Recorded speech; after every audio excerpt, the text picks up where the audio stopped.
চলতি বছরের জুলাই মাসে পুতিনের দেশ রাশিয়া সফরে যান ভারতের প্রধানমন্ত্রী নরেন্দ্র মোদী। রুশ সফর শেষে এর পরের মাসেই খুব অল্প সময়ের মধ্যে ইউক্রেন সফরও সেরে ফেলেন মোদী। এমন সফরের উদ্দেশ্য ছিল যেমন রাজনৈতিক, তেমনি ছিল রাশিয়া ইউক্রেন যুদ্ধে স্থিতিশীলতা আনার প্রচেষ্টা। এবার ইউক্রেনের সঙ্গে রাশিয়ার যুদ্ধ থামাতে ও শান্তি ফেরাতে আবারও যথাসাধ্য চেষ্টা চালাতে উদ্যত ভারত। জানা গেছে, এই সপ্তাহেই রাশিয়ার মস্কোতে যাচ্ছেন ভারতের জাতীয় নিরাপত্তা উপদেষ্টা অজিত ডোভাল।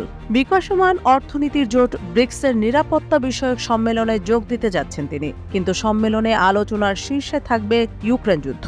চীনের জাতীয় নিরাপত্তা উপদেষ্টা ওয়াং ইও উক্ত সম্মেলনে যোগ দেবেন। ইউক্রেন যুদ্ধ থামাতে ভারত ও চীন গুরুত্বপূর্ণ ভূমিকা পালন করতে পারে। রাশিয়ার প্রেসিডেন্ট ভ্লাদিমির পুতিন ও ইতালির প্রধানমন্ত্রী জর্জিয়া মেলোনির এমন বক্তব্যের পরই অজিত ডোভাল ও ওয়াং ই রাশিয়া সফর করতে যাচ্ছেন। তবে অজিত ডোভালের এ সফরের বিষয়ে এখনও বিস্তারিত কিছু জানায়নি নয়াদিল্লি। যদিও চলতি বছরেই রাশিয়া এবং ইউক্রেন সফরে প্রধানমন্ত্রী মোদীর সঙ্গে ছিলেন দেশটির জেমস বন্ড খ্যাত অজিত ডোভাল, তবে এবার ডোভাল রাশিয়া সফরে একাই যাচ্ছেন বলে জানা গেছে।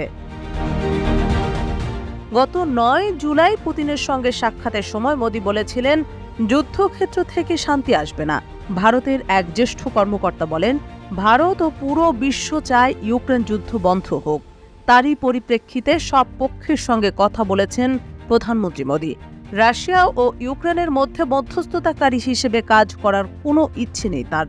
তবে যুদ্ধ বন্ধের সব উদ্যোগে সমর্থন দিতে চান তিনি, যেন নারী ও শিশুরা ক্ষেপণাস্ত্র, রকেট ও গুলির শিকার না হয়। ব্রিক্সের সম্মেলনে চীন, ব্রাজিল সহ জোটটির অন্যান্য সদস্য দেশের প্রতিনিধিদের সঙ্গেও সাক্ষাৎ করবেন অজিত ডোভাল। ইউক্রেন যুদ্ধ বন্ধের উদ্যোগে কিভাবে সাহায্য করা যায় আলোচনা করবেন সে বিষয়ে। রাশিয়া ও ইউক্রেন দুই দেশের সঙ্গেই মোদীর ভালো সম্পর্ক থাকার পরিপ্রেক্ষিতে ইতিমধ্যেই যুদ্ধ বন্ধ করতে নয়াদিল্লি ও বেইজিংকে ভূমিকা রাখার আহ্বান জানিয়েছেন পুতিন ও মেলোনি।